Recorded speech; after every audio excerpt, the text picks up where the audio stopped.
Hello YouTube, I'm Big Al 1982. This is the Movie Reviewers 100, the collaboration channel here on YouTube that brings you themes each week. And this week's theme is the actress Diane Lane. Keep pronouncing that wrong. Diane Lane week. And basically this week I thought I'd try something a bit different. I've actually got a bit of time this week. I thought I was going to be a bit busy today, but I've got time to watch a movie, and I've been meaning to watch this film for a very long time, and I actually bought it for this week because I knew it was going to come up when I searched the RAYDVD.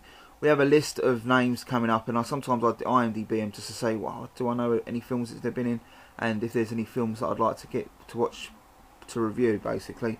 And yeah, this film come up, and it's a film that I've always heard good things about and never got around to watching.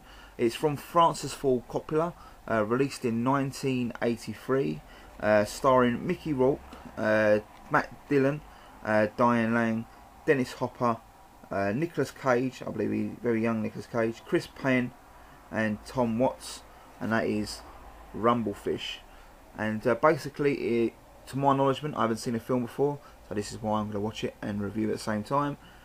Basically, it's about a young adolescent played by Matt Dillon, I believe, who longs for the day of gangs because of his brother's past. His older brother, I believe, Mickey Rourke's character, and he's basically a bit of a thug.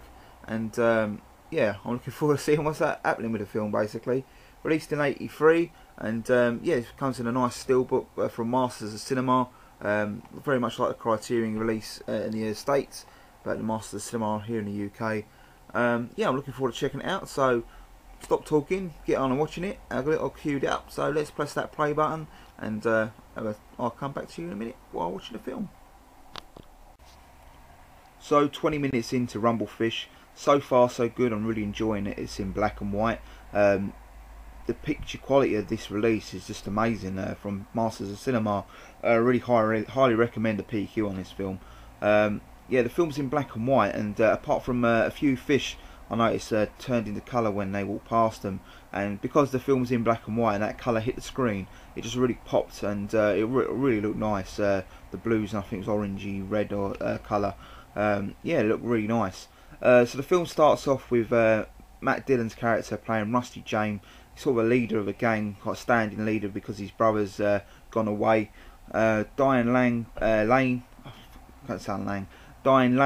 plays the love interest, a schoolgirl, and they sort of have a relationship, and she doesn't want him to go off and have this fight, which is arranged to have someone. Lawrence Fishburne comes in and says that someone who wants to fight him basically has arranged this big rumble, and he meets Diane Lane's character before the rumble, and she basically begs him not to go, but he's got a keep face, and he goes off to have this rumble, and yeah. And a certain character turns up after that. So yeah, on with the film, and I won't try not to spoil too much of it. And there we go. Keep you updated. So I'm about 55 minutes into the film now, and the film's took a turn and sort of concentrating more on the relationship of the two brothers. Mickey Rourke's character has returned. He's been to California, I believe, and he's found their mother, and he's basically talking about Harry got on with her when he met up with her, and the Matt Dillon, Rusty James character looks up to his brother, sees him as an idol, and they come from a broken home. Their father, played by Dennis Hopper, who's a drunk alcoholic, and yeah, it's a good film. I'm really getting wrapped up into the story and the characters. The Diane Lane character sort of gone a bit sour.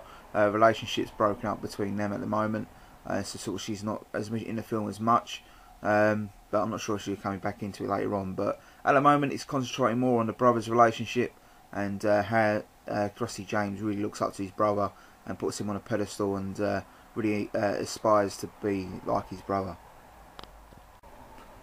So the Mickey Rourke character, the motorcycle boy, sort of gets an infatuation with the fish in the fish tank, the fighting fish, where you can see the colours on the screen, and basically what I feel, he sort of relates to them fish being trapped in a fish tank, and he sort of feels trapped in the gang era and the environment, and he wants to basically leave that environment but he feels trapped in a tank and basically can't get out of it.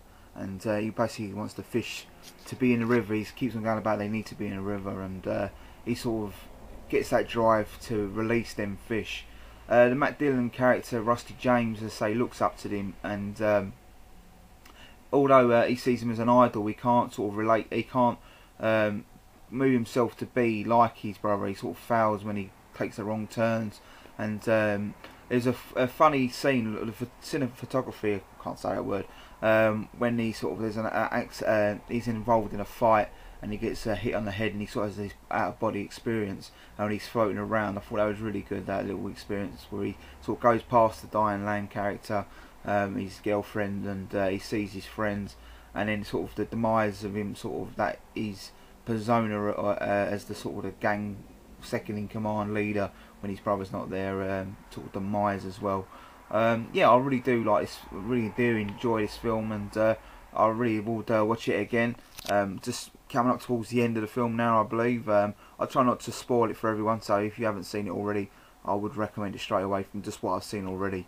I really do like the environment, the black and white, and the sort of, it just captures you into the film. And I say there's just shots, some of the shots and the camera angles, and then sort of one of the scenes is when they're sitting under like a river, near the river, under a bridge, and you can see down the tunnel of the bridge, and I thought that was a really great shot there. I really enjoyed that scene. So a lot of great visuals in this film as well. So just got to finish watching Rumblefish. I forgot what I was watching then. Yeah, just got to finish watching Rumblefish for Diane Lane week. Don't know why I can't say it properly. Yeah, she isn't in the film as much. It's basically centered on the Matt Dillon Mickey Rourke relationship with the brothers for the Motorcycle Boys gang. The film, for me, visually is just really, I really did enjoy the visuals of this film, the angles of the camera, it being in black and white. I really enjoyed it being in black and white. Thought it really set the scene. It made it feel like he was looking into the past. This film was released in '83 anyway, but it felt like he was looking into the past.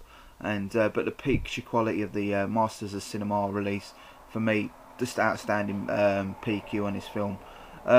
I thought the actors in the film really played really good parts. Nicolas Cage isn't in it as much. He sort of plays a side character. I think it's one of his earlier films. But for me, you'd have to watch this film for Nicolas Cage's hairdo. I can't really talk about my hairdo because I'm a bit grey, and it's not the best styling. But Nicolas Cage's buff hairdo in this film is worth watching on its own. I think Matt Dillon played a really complex character through a lot of emotions. And yeah, I really enjoyed the Mickey Rourke character as well, the motorcycle boy. Very cool, collected, and yeah, didn't give much away in an emotions way, but his visual expressions and yeah, he could tell he was going through emotions, although he didn't act out a lot of emotions, if that makes sense. Diane Lane, a performance in it, I believe it's one of her earlier roles, being in '83, but when she was on screen, I enjoyed her performance as a love interest, and sort of yeah, in sort of a love triangle through the film as well, as the film goes out. But yeah, I enjoyed the film, and I definitely will be watching this again. I highly recommend Rumblefish. A really good story that captures you in sort of a relationship of the brothers and the motorcycle gang and end of an era. And yeah, there's not much action in the film. If you're looking for an action sort of motorcycle fights and stuff like that, there are a few fights and some action scenes in it, but nothing too actiony, if you know what I mean. It's more of a storytelling than it is an action film. But my final verdict, I really did enjoy it, and I will be watching this again. I hope you enjoyed this review, a different sort of type of review this week, me watching a film while reviewing it. I'll try and maybe do more of this in the future. But thanks for watching. I hope you all have a great weekend. I look forward to everyone else's review this week here on Diane Lane Week. I've got it right. Goodbye, and all the best.